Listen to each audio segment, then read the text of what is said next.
Thursday. Yes, happy Thursday. I got mixed up with Tuesday because we were on twice this week. Um, I don't know if my Instagram has started yet because it didn't say it's live. So I'm gonna wait for that. Hold on, Facebook. I gotta wait for Lula. Okay, there we go. We are all here. Hey, Sincere39, how are you? Oh, hold on. Let me put on Do Not Disturb on my phone so Facebook doesn't get interrupted. Thank you, Facebook, for your patience. Happy Thursday, guys. Happy Thursday. How are you? Sincere39, you here nice and early. How's your week been? Let me know. What is going on? Okay. Yeah. All right. Okay, hold on a second. I have to restart my Facebook because it's being quite difficult. Oh, okay. So Facebook is fine. Hi, whoever came in on Facebook. Hi, Trini lover. How are you, my dear? Okay, guys, you know the drill. We're starting. My week has been good. It has been very good. You guys know we're starting at 6:05, just to give everybody a chance to come on in.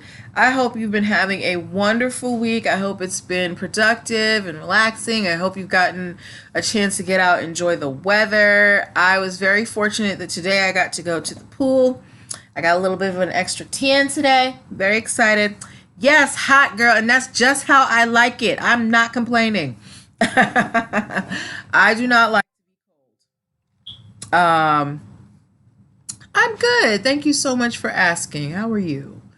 Yeah, this week, I have something very exciting that I am going to tell you guys about in the intro, to be looking out for. And I have a really cool story today that I didn't find online. This was something I actually went to an event and hold on. Okay, guys. Something is going on with my Facebook and okay. I guess Facebook is working. All right. Are you working Facebook? What do you mean low? Sorry, guys. Facebook is giving me technical difficulties today. Facebook is usually the one that is on top of things. So I'm surprised. All right, we've got 2 more minutes before we start. Remember at 6:05 to share this out with your friends who could use this information. If you are new here, you're going to hear about what we do. Hey, Roxa Mill, how are you? Yes, we're going to have a great show today. Hi, King Tax Services 18. We got 1 more minute before we get started. And we're going to have a good time. I'm very excited. We've got a lot of people coming in, so I'm very excited about that. I've got a lot of stories. I don't know if we're going to get through them because based on Tuesday we got through 6 stories because we went really in depth. We had some really intense conversation. I'm expecting the same here, probably. And today I have 10 stories. No, 11. So I doubt that we're going to be able to get through them all today, but we always have next week. And because the turnout was so good on Tuesday at 7, I think I'm going to try it again next week and see if lightning strikes twice, and that might be our new day. Hello, Sherelle Artifique. Okay, so, all right, 6:05. Yes, you and Sincere39 are always in here together. All right, guys, it is 6:05. Now is the time to send this out to your friends, your family, people you like, people you don't like, somebody from work, somebody from church. Send this out to anybody who might need help getting that business started, okay? or who needs help securing their business. Welcome, welcome, welcome. Happy Thursday, everybody. Welcome. You are tuned into NPL Legal Dish, my now twice weekly live broadcast where I talk about stories that I pull from the news and pop culture and celebrity stuff and explain the legal goings on behind them and how they can help you as a business owner. All right. If you're wondering why I'm here or who I am, I'm Natalie Pierre-Lewis. I'm the owner and operator of NPL Consulting LLC, a business formation firm. What that means is I help you, all of you, get your business paperwork together. Things like getting registered with the state, making sure you have appropriate contracts, protecting your intellectual property with trademarks, patents, and copyrights, hiring employees properly so you don't get sued. I help you do all of that. You might be asking yourself, why am I qualified to help you do all that? And I am so happy that you did. I have been a licensed attorney for over a decade. I have started multiple businesses for myself and others. I've had many careers in the realms of the law, education, entrepreneurship, hospitality, and administrative support. And most important, I am very passionate about making business and legal education as accessible to everybody as possible. Not everybody has the time, the money, or the desire to go to business school or to law school, but a lot of you have these amazing business ideas, and if you're going to make it in business, there are just some certain concepts that you're going to need to know, and that's where I come in. If you want to get your business off the ground, you're interested in my services, go to the link in my bio, linktree/NPL consulting firm. There you can set up a free 15-minute consultation. You can check out my e-store, and you can also sign up for Business Launch Bootcamp Digital starting August 15th, where we are going to take 6 weeks and get all that legal structural stuff done for your business. We're going to get a business plan done. We're going to get you registered. We're going to start your trademark applications, all that stuff. Okay. Hi, Nicole Butler. Also I have a cool, Nicole Butler is watching us on a date. All right, girl. I like that. She's learning while she is out here having her hot girl summer. All right. So the reason why we're here, we're going to talk about some stories. I'm going to talk about them. I'm going to ask you questions, and we're going to pull lessons that you can use as a business owner. Okay. If you have questions, drop them in the comments. Also, I'm going to be asking questions, so pay attention because I'm going to make sure that you're listening. Okay. All right. Okay. So, the first story that we are talking about, I actually heard this week when I went out to do some networking. So if you know, I always call myself a big nerd. I'm a professional nerd. And one of the things I do when I'm looking for networking events is I go to Eventbrite and I just see what's going on. And I found an event that was happening at the Library of Congress that was called Create an Adventure with Copyrights. Now, I know that sounds probably super, super boring, but it was actually really interesting. And I heard a really cool story. So to everybody watching here, I want to know, how many of you have heard of the Honeybadger or the phrase, Honeybadger don't care? If you guys remember when there was this whole kind of craze with the Honeybadger, and there were like t-shirts and stuff, and memes going around. If you remember the Honeybadger period, give me an H in the comments. Or an emoji. Give me an emoji. I always do letters. If you remember, hi. You did. Okay, so Roxa Mills saw it. I've got one person. Hi, Brazen Lawyer. Okay, well, we got one person. Okay, so here's the backstory, okay? If you guys don't know what it is. Okay, Sincere 39 doesn't remember it. There was this clip that was going around on YouTube. It's still up now. If you Google the crazy nasty ass Honeybadger, There is like a 3-minute clip that will pop up, and it's a video of a honey badger just doing honey badger stuff, but there is like this hilarious narration over it, right? But in the video, you see the logo. Oh, the question was, if you remember, when there was like this really popular honey badger meme going around that was like, honey badger doesn't care, all that stuff. So I found out the origin story of that whole video this week. Anyway, so so when you Google this honey badger video, this 3-minute video, there is when you watch the video, you see in the corner there is a logo for National Geographic. Okay, so here's where it comes in. At this event that I was attending, they had the general counsel for National Geographic giving this story. And here's what she said about it. Basically, that clip was taken from an actual documentary on honey badgers that National Geographic had shot. So this person took clips from a documentary, that was shot by a company, and he spliced it together and put his voice over it and was putting it out into the media. So what the General Counsel of National Geographic told us was that they actually considered suing this person for taking the video and doing that to it, but it was so obviously a parody that they were like, it doesn't make any sense, plus it was funny.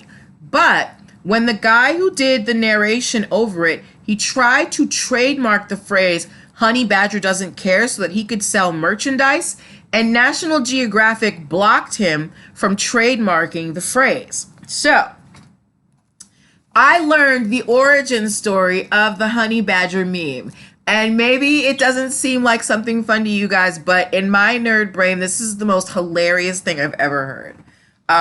So yeah, so this was this event. It was put on by the Library of Congress. The library, if you are in the DMV area, I really urge you to go there. They have amazing resources. They have access to libraries from all around the world, and they have really cool events like this where I can go learn about copyrights and honey badgers. All right. But I do have a question for you about this story. Is that, do you think that National Geographic should have blocked this guy from trademarking the phrase honey badger doesn't care? Because like they said, it was an obvious parody. Everybody knew that even though you had the National Geographic in the logo, they knew that this was not something that National Geographic would do.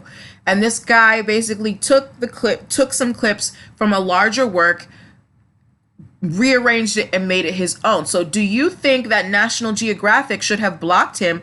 Hi, OMG, it's Lee Thomas. Do you think National Geographic should have blocked him from trying to trademark the phrase honey badger doesn't care?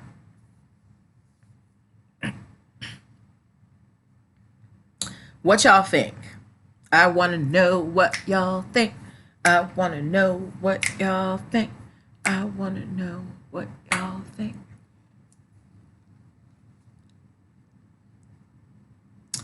Okay, Roxanne Mill said, heck yes, they should have started selling their own shirts. Run me my money. So Roxanne Mill said that absolutely National Geographic should have stopped him from trademarking that phrase. They should have actually made their own shirts. Okay, I see it. I see it. Okay, so while you guys drop your comments, we're going to move to the next story.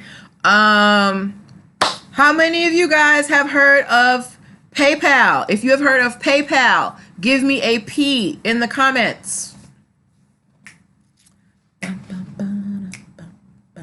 If you heard of PayPal, give me a P in the comments. And if you have heard of, okay, going back to our honey badger story, OMG, it's Lisa Thomas said maybe they could have come to a partnership with the guy. That's interesting. Okay, hi Nessie time. All right, I've got 3 people who've heard of PayPal. If you've heard of Venmo, give me a V. I've got 4 for PayPal. If you've heard of Venmo, give me a V. And if you have heard of Lenmo, Lenmo, give me an L. So we got a lot of people who've heard of PayPal. I want to know if anybody's heard of a little company called, I've got 2 for Venmo, 3 for Venmo, 4 for Venmo. Has anybody ever heard of Lenmo? If you have not heard of Lenmo, put a no in the comments.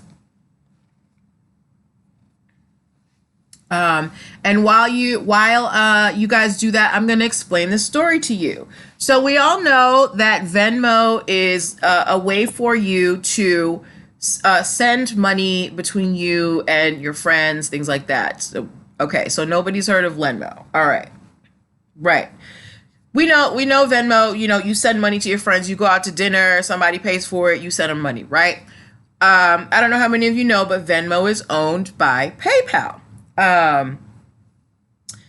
But there is a new company that was trying to pop up, and they were calling themselves Lenmo. And the purpose of this app, it was an app, was to do peer-to-peer lending. So as opposed to Venmo, where I'm just giving you money, whether it be to pay for something, this is an app that allows you to send loans to people.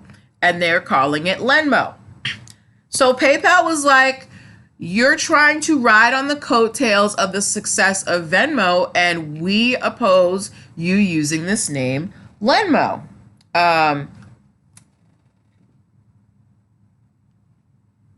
Yeah, so they haven't settled anything yet, but I mean they're most likely going to be shut down. But what do you think about that? Do you think that Lenmo, if you heard the name Lenmo, would you automatically think that it was, hi, IMF Brendan, would you think that it was automatically linked to Venmo? Would you think it was a subsidiary of Venmo? Because that's what PayPal is saying. They're saying that you're making your new app sound just like our app, and people are going to think that it's something that we created. So do you think that PayPal has an argument?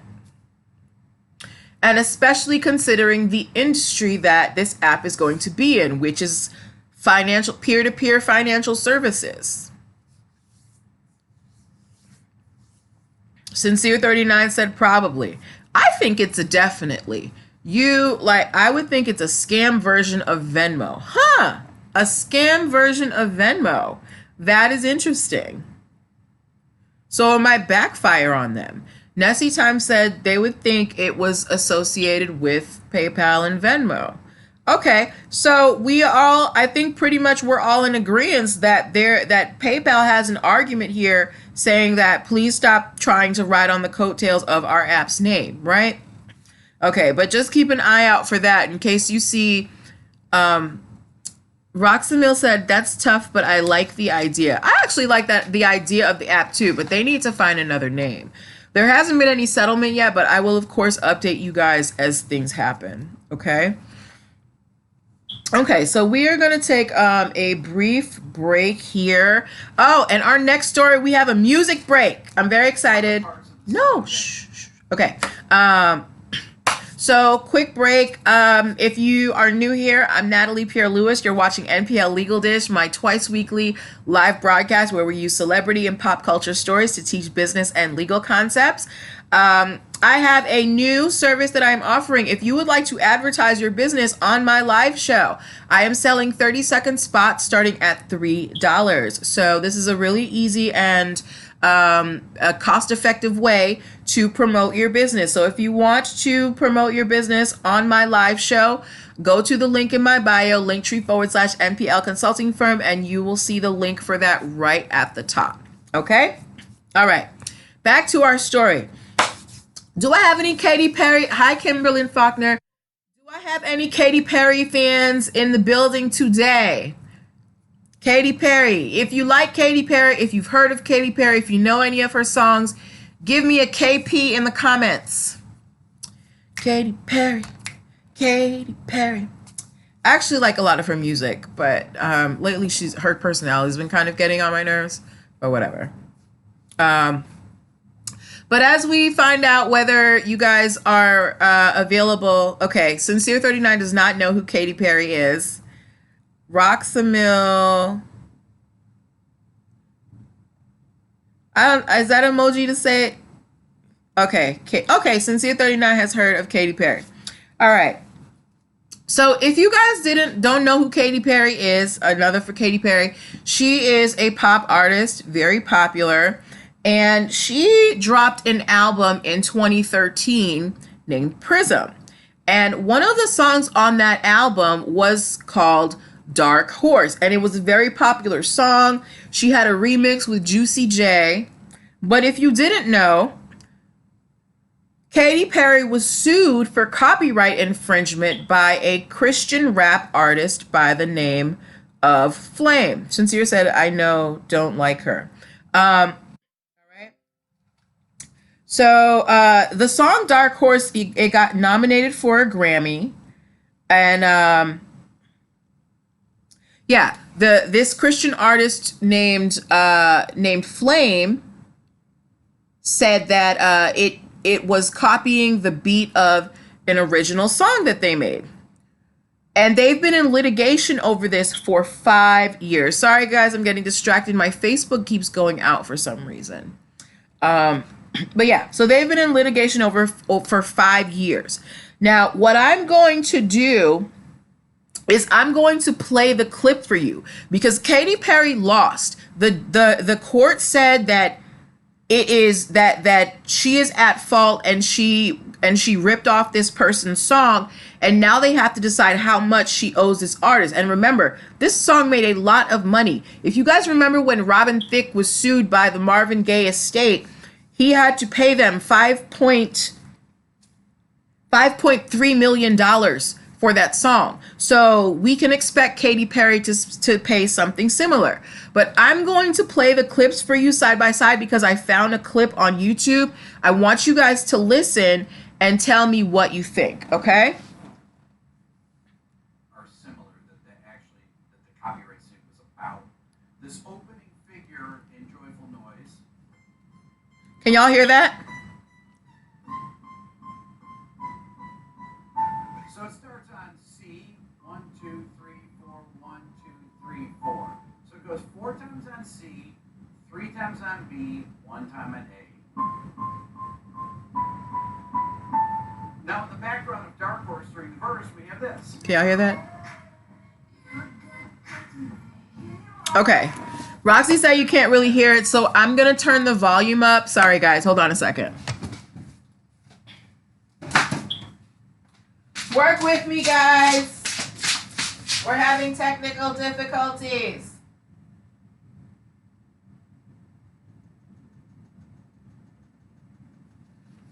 Okay.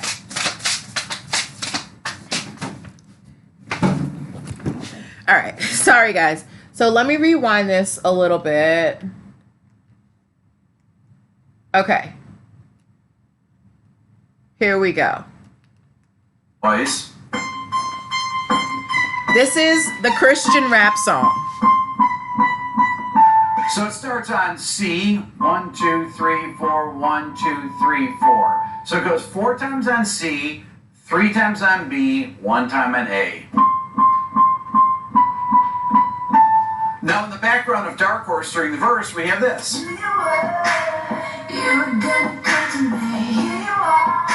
We have a similar pattern.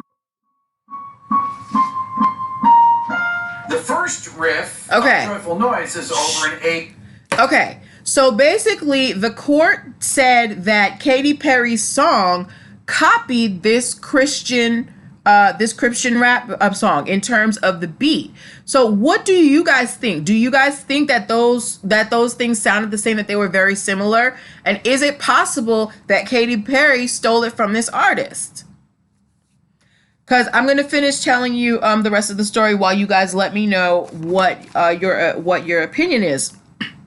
So Katy Perry, when Flame, the artist, sued them, Katy Perry's lawyer said, well, the beat is very simple and they're trying to claim ownership of just a simple beat. Hold on. OMG, Lee Thomas is about to break something down for me. OMG, it's Lee Thomas said, musical interpolations or simple key changes are things to be aware of. You have to be super careful and know the law. Okay, Lee Thomas. All right, I like that. All right. So her lawyers basically said that the sections of the song that were in question were very simple, and they're trying to claim ownership of simple things, right? And then on top of that, all of the artists, including Katy Perry, Dr. Luke, and somebody else, they said that they never listened to Christian music. But Katy Perry used to be a Christian artist. You can Google or whatever, go on YouTube and look up clips of her singing Christian, R&B or whatever. She was a Christian artist before she was a big pop star. So I don't buy the argument that none of them ever listened to Christian music. Maybe it's something she heard in the past, because the first song did come out in 2009 and it just kind of stuck with her. Either way, the court said that they infringed the copyright of the Christian song, and now they have to decide how much this Christian artist Flame is going to get from Katy Perry. So my questions to you: 1, did the court get it right in terms of, did Katy Perry copy this Christian artist song?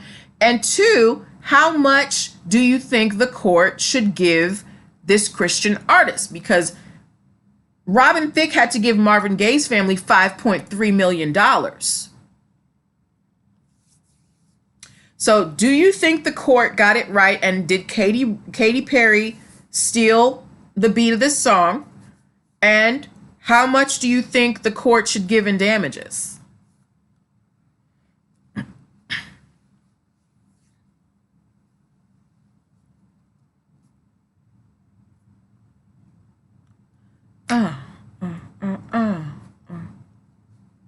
Okay. So I'm going to give y'all a chance to give your opinions on that. But in the meantime, I'm going to move on to the next story. Do I have any Meek Mill fans in the building? Okay, so Sincere and OMG Lee Thomas said yes, they got it right. Do I have any Meek Mill fans in the building? If you are a fan of Meek Mill, give me an M in the comments, please.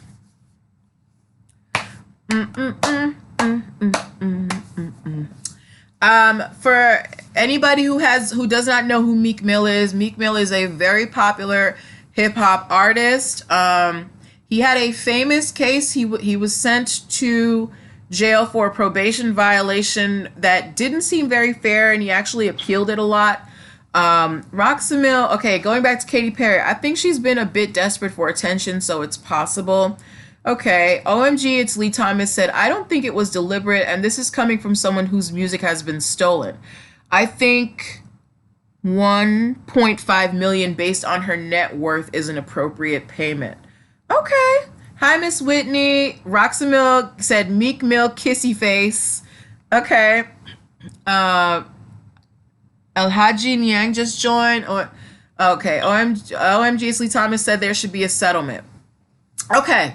So now we're moving on to our Meek Mill case, all right? So Meek Mill, we all know he had some troubles with the law. He was on probation for 10 years. Well, there is a docuseries coming out about him on Amazon, and Amazon has trademarked the phrase Free Meek. Now, this docuseries is set to premiere on August 9th on Amazon Prime.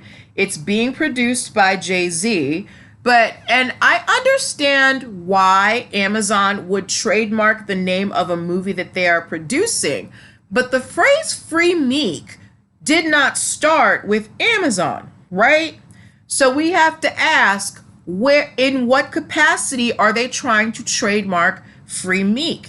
Is it only for documentary style movies? Is it for all entertainment purposes?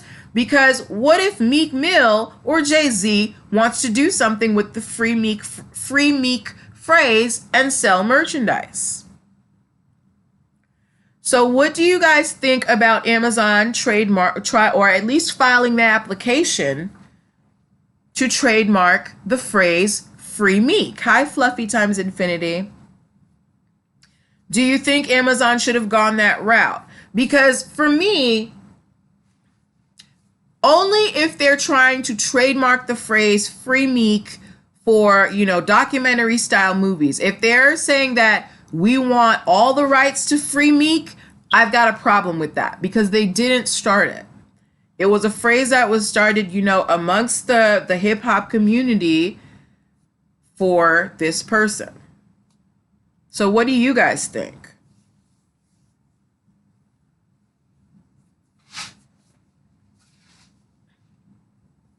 Y'all are quiet. Oh my gosh. Okay. All right, so I'm gonna let y'all sit on the Meek Mill case for a little bit. We've had some new people come into the room, so I'm gonna reintroduce myself. If you don't know who I am, I'm Natalie Pierre-Lewis. I'm the owner and operator of NPL Consulting LLC. You are watching NPL Legal Dish, my twice weekly live broadcast where I talk about all things business and legal concepts for you entrepreneurs and use celebrity news to help teach them. So going back to our Meek Mill story and whether, okay, I've got Roxy Mill said, but that's still his name. So hold on. Why can't I see this? Roxy Mill said, but that's still his name. And so he's an artist. That's important. It is important. He's an artist and he uses Meek. Sincere said he agrees with me. I have a concern about what they're trying to trademark. Hi, Brittany JP Reese. Hi, Joanne Pierre Lewis. Nessie Time said, no, but I can see the amount of potential money to be made in merch. OMG Isley Thomas said, it should be for the docu-series only. I can see Jay-Z allowing Meek Mill to co-copyright ownership on it. Sincere 39 said they shouldn't be able to trademark Free Meek, but they were first. All right. So I think you all have valid opinions. We have to wait and see where they have tried to trademark it. Jay-Z and Meek Mill should produce, sell, and own all related merchandise. Okay. So a lot of you think that Jay-Z and Meek Mill need a piece of this, and I completely agree. I don't know if there's going to be a trademark battle in court. I don't know in what categories they have tried to trademark Free Meek, but we're just going to have to wait and see what happens with, as the facts roll out. If you guys hear any updates, let me know. If I hear any updates, I'm going to let you know. Hi, Pretty Brown, everything. You guys can submit stories to me too. You don't have to wait for me to show up here. If you find a story that you think I should talk about on the show, send it to me. Okay?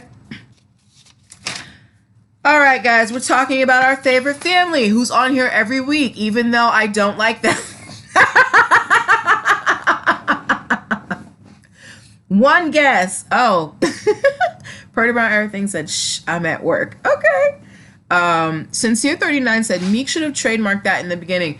Okay, Sincere 39, he probably should have, but the phrase started after he was incarcerated. So there was no way he was going to be able to. You can't make money off of your incarceration. So there was no way he was going to be able to trademark that himself. All right. Okay. So we are talking about a Kardashian that we don't usually talk about on here, Kourtney Kardashian. So Kourtney Kardashian, she is the oldest of the Kardashians, I believe. She has 3 children. She's the quietest of that clan, I would say. But like her sisters, she is out here putting her name on all the merch. And the thing is, one of her trademarks is clashing with her sister Kylie's. So Kourtney Kardashian has a line of skincare products, and the name is Poosh, Poosh. So if you've ever heard of Poosh Skincare, that is owned by Kourtney Kardashian.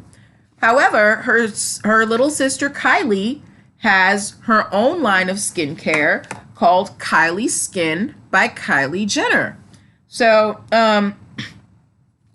Kourtney Kardashian said, I don't care. I'm still out here trying to get my coins. And also her skincare line is very high end. It's very expensive from what I read. Kourtney also has trademarks for kitchenware, so pots and pans and things, candles, and matcha tea powder, or at least she has filed these applications. She's still waiting for approval. So remember, when you file a trademark application, you don't automatically get the trademark, even though it's your job to defend that mark.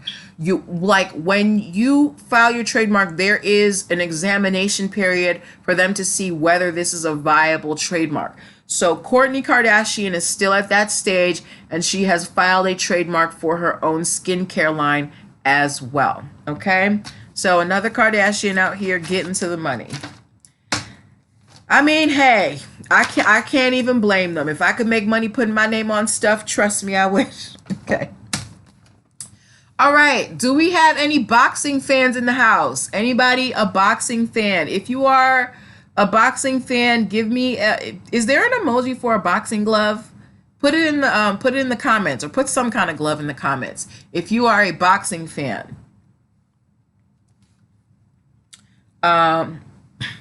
Because this is a case that has to do with Conor McGregor, who is, I believe, Irish. All right, Sincere 39 is an enthusiastic boxing fan, apparently. Okay, so there is a boxer by the name of Conor McGregor. I think he's Irish, and he actually fought Floyd Mayweather some years ago, right? So, okay, Roxanne Mill is a boxing fan. All right. So Conor McGregor, you know, I didn't even watch the Mayweather fight. I don't know if he won or if he lost. Either way, Conor McGregor is trying to trademark the McGregor Follows and McGregor Productions, as well as the word McGregor and Conor McGregor. Makes sense. He's trying to be like, you know, Floyd Mayweather, make himself an empire, trying to trademark his name. However, there is a Dutch clothing and accessories company that is called McGregor that has opposed his trademark filings.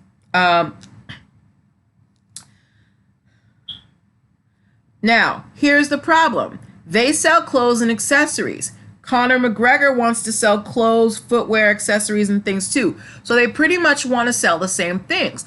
On top of that, this Dutch company has been in business since the 1920s. So they've got a lot of longevity. So what I want to know from you guys is, what do you think should happen here? Because you have two companies. You have one that has been in business for a long time under this name, and you have another company where the person behind the company, it's their literal name. So where is the line? What do you think should happen here? Because obviously someone should have some type of rights to their name, right? But if there's a business already out here using it and they've been out here, how do you reconcile that? What do you think the solution should be?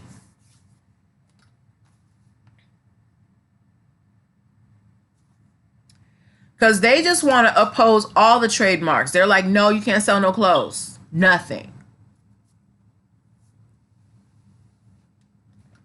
All right.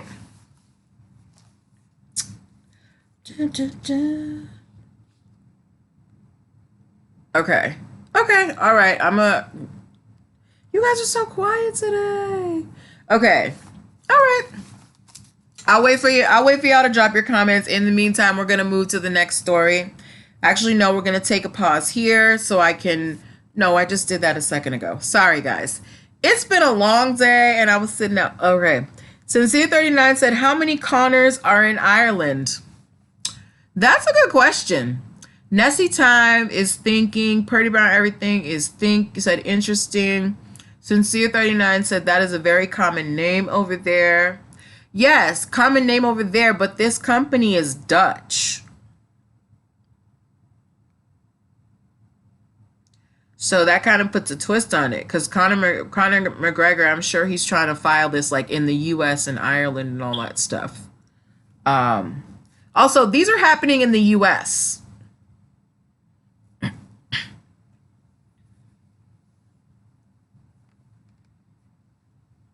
Okay. All right. So Let me know what y'all think about this case in the comments. We're going to move on to the next one, okay? Do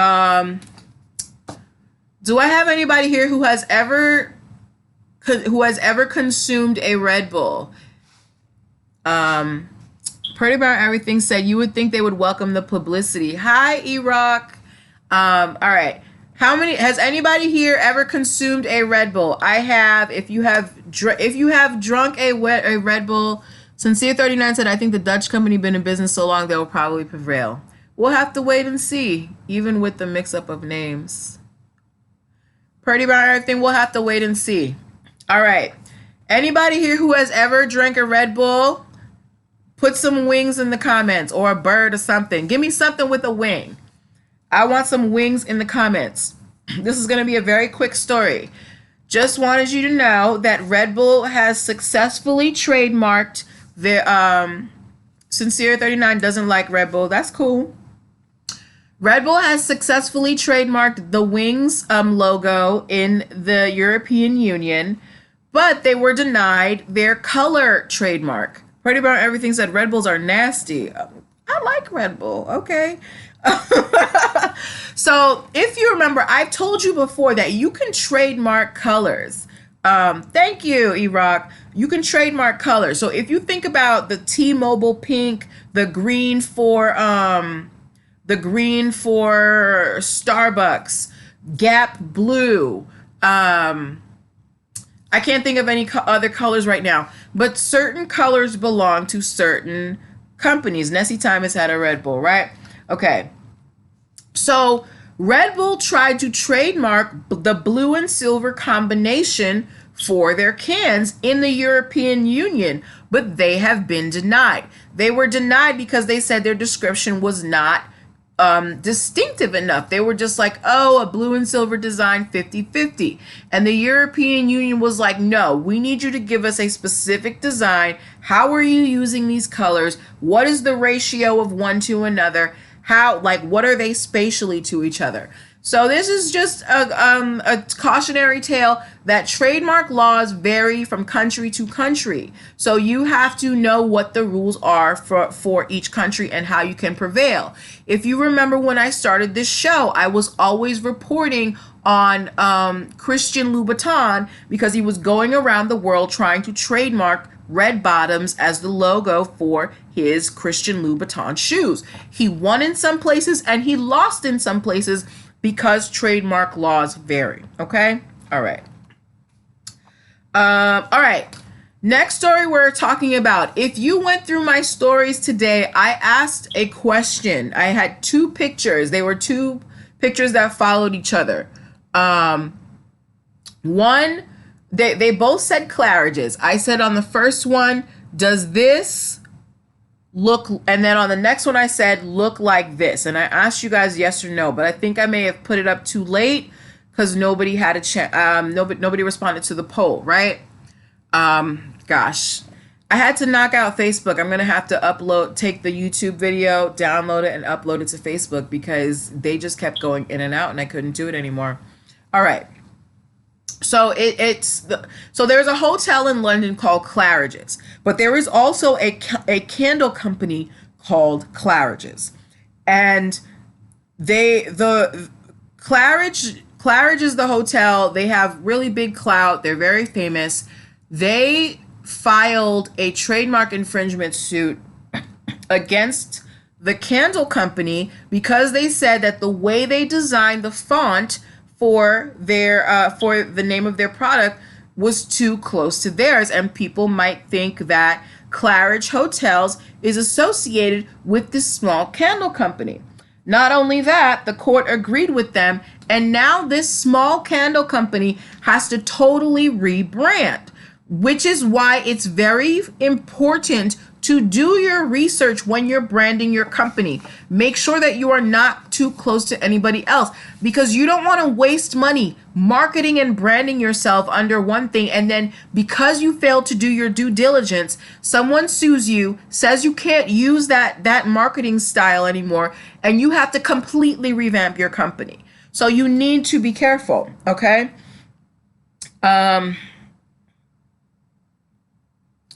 Claridge is the hotel. They think that the candle company did, made their font look like theirs on purpose. But what I want you guys to do is, if you have a chance, go to my Instagram story or my Facebook story and look at the two Claridge's pictures and send me a comment and let me know whether you think that they look similar to each other or if there could be confusion. And also, my question to you guys is, okay, let's take a hotel chain here. Let's say the Ritz-Carlton, all right? Oh, no. Okay. So here in DC, we got the Mayflower Hotel. If someone started selling Mayflower candles and the font, like the way that Mayflower was written on the candles, looked similar to the way the font does for this Mayflower Hotel, would you as a person think that these candles came from the Mayflower Hotel, even though you may find them in Marshall's or Yankee Candle?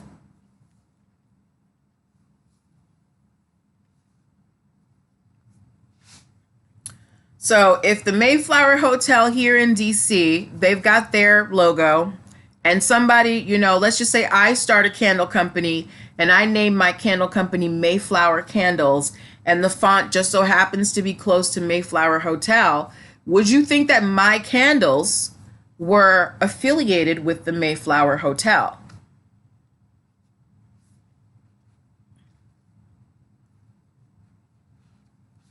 I'll let y'all sit on that for a moment.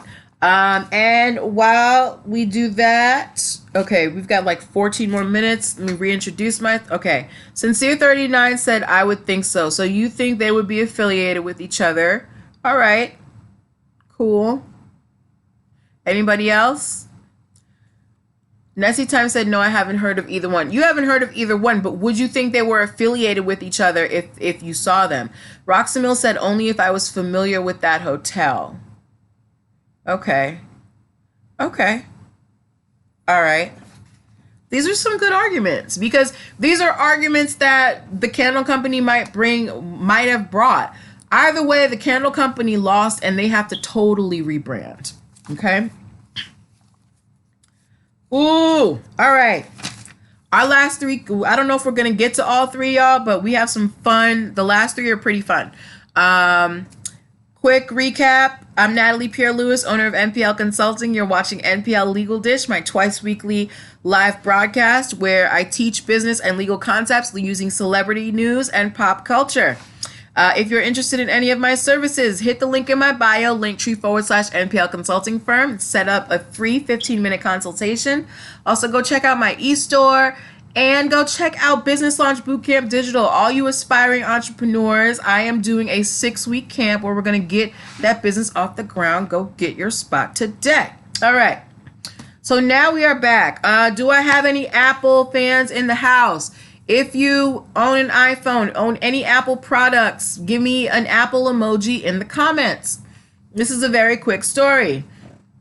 Apple has trademarked the words remote and Apple News Plus in China. And when I read the description, Apple is basically coming out with their own remote, much like the Fire Stick remote or the Roku remote. So it's going to be able to control televisions, consoles. Sincere doesn't have any Apple products. Okay, yes, stay out of the cult. Roxamills has an Apple. But Adidas has Apple has trademarked remote, and they are coming out with a remote near you someday soon.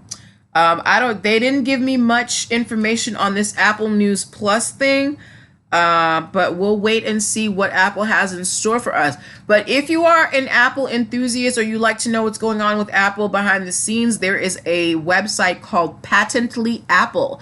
And all they talk about is the stuff that Apple has patented and trademarked. See if the internet said exactly. Yes, it's a cult, all right? A useful cult, but a cult. All right. Woo. Okay, we're going to talk about the very last case next week because I think it is very important. It has to do with one of the pillars of the hip hop community, Biggie and Coogee. But we're going to talk about this last case of Adidas versus Addicted. Okay? So there is a company that is called Addicted Original Ltd. And I want you guys, if you have not checked out my IG or my Facebook story, check it out. It's the last story. It's the last photo in the stories. So you will see the Addicted's logo. And what it is, it's a white marijuana leaf on a black background with thin, like 5 thin lines going through the bottom. Okay? This logo was registered in Europe, the United Kingdom, in August of 2017 for clothing and retail services. Sincere39 saw the picture in my stories, okay? So Adidas found out about this trademark, and they have now asked the UK to cancel the mark. So what I want to know from you is, do you think Adidas has a case? If you saw the picture in my stories, which is a marijuana leaf, a white marijuana leaf on a black background with 5 thin lines, versus the traditional Adidas logo, which is that 3-prong thingy with 3, they call it the trefoil. Would you think that the Addicted logo is associated with Adidas? If you saw the picture in my stories. Or you can go look real quick right now. Actually, I'm going to see if any of you guys responded. Since I can't use Facebook right now, I'm going to check and see if you guys responded to those. Sincere39 said, I get it, but it's kind of petty. There is some similarity. All right, so I got 100% for Lenmo. No, y'all thought Lenmo was whack. Oh wow. So for Claridge, the story I did about the hotel versus the candles, it was split 50-50 between you guys. And then for the Adidas versus Addicted, Sincere, you said no, there's no infringement. Okay. So, Sincere39 said maybe Adidas doesn't want to be associated with weed. And you know what? That is a very valid response. There are a lot of trademark infringement suits. It's not that, they're saying, oh, you're trying to say you're part of us. It's like, we don't even want the implication that we are associated with weed. If you remember last week, I think, or the week, one of the previous episodes, I talked about Stony Patch Kids versus Sour Patch Kids. Sour Patch Kids is a candy for children. Stony Patch Kids is cannabis-infused gummies. A company that makes candy for children doesn't want to be associated with cannabis. Adidas has a worldwide reputation, a wide range of companies, of customers, and cannabis is fairly new to the populace. They don't want to be associated with cannabis as well. So very good observation, Sincere39. But so we will wait and see if Addicted loses their logo. But I agree with you, Sincere39. I do think it's kind of petty because I would just think it's a parody thing, Okay. This next case, like I said, I'm leaving it till next week. But I wanted to take a few minutes to talk to you guys about something that I am unveiling in the next, I'll let you guys know. It's going to happen in the next couple days. So you all know that I'm doing Business Launch Bootcamp Digital. But before we even do that, I am hosting a 5-day business launch branding challenge where we are going to set up all of your social media pages and getting your contact info and getting your logos and brand colors and things like that done. And this challenge is completely free. $0.99, free 99. There's no reason for you not to sign up. I'm going to drop the link in the next 36 hours, and I will send out notifications for you guys, but it is a completely free challenge. I would love to have you guys there with me. We're going to get through all of that foundational stuff so you can start to stake your claim, mark your territory in the business streets before someone snaps up that idea, and get you ready for Business Launch Bootcamp Digital, okay? So keep an eye out for that. Go get your tickets for Business Launch Bootcamp Digital. I have a new episode of my podcast that dropped today, so go check it out. I interviewed Jaleesa Dove, who is the host of the Sparks and Pours podcast. What else is going on? Yeah, there's a lot happening. Check out the links in my bio to see all the goings on. Thank you guys, as usual, for your energy. Thank you for your patience. Thank you for your participation. This is something that is near and dear to my heart. I really enjoy coming here every week and talking to you guys. I really feel like the work that I do here, it's making an impact, and that's all I want to do in the world, is make an impact. So I leave you with words of good tidings. Go have a wonderful evening. And,